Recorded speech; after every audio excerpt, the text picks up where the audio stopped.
Welcome to 99 TV life style మిత్ర.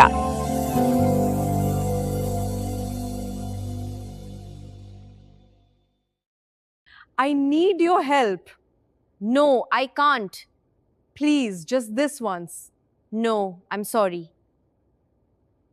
No అని చెప్పినా సమస్యే, చెప్పకపోయినా సమస్యే. మరి ఎలా? చాలామంది మంచివాళ్లుగా కనిపించాలనే ప్రయత్నంలో లేనిపోని చిక్కుల్లో పడుతుంటారు. ఫలితంగా తమ సమయంతో పాటు ప్రశాంతతను కోల్పోతుంటారు. ఇందుకు ప్రధాన కారణం ఎవరు ఏ పని చెప్పినా సరే అని ఒప్పుకోవడమే. కాని కాదు, లేదు, కుదరదు అని చెప్పినా ఎదుటివారితో మనస్పర్ధలు తప్పవు. ఎస్ లేదా నో అని చెప్పడం గురించి పక్కన పెడితే మన నిర్ణయం చెప్పడం సెల్ఫ్ రెస్పెక్ట్. నచ్చితే ఎస్, నచ్చకుంటే నో.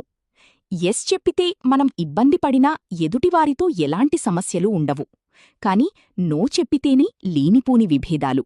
కాని ఎదుటివారిని నొప్పించకుండా నో చెప్పడంలోని అసలైన లౌక్యం దాగి ఉంది. మరి ఎలా చెప్పాలంటే?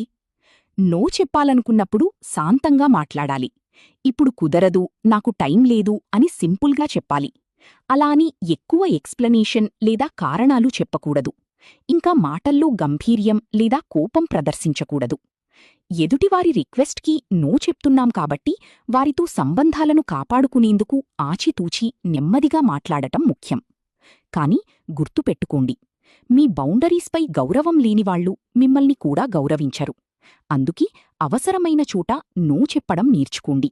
ఇది యాటిట్యూడ్ కాదు, మెంటల్ పీస్, సెల్ఫ్ రెస్పెక్ట్ కోసం తీసుకుని హెల్దీ డిసిషన్. ఇప్పుడు చెప్పిన విషయం మీకు నచ్చితే ఈ వీడియోను మీ ఫ్రెండ్స్ అండ్ ఫ్యామిలీకి షేర్ చేయండి.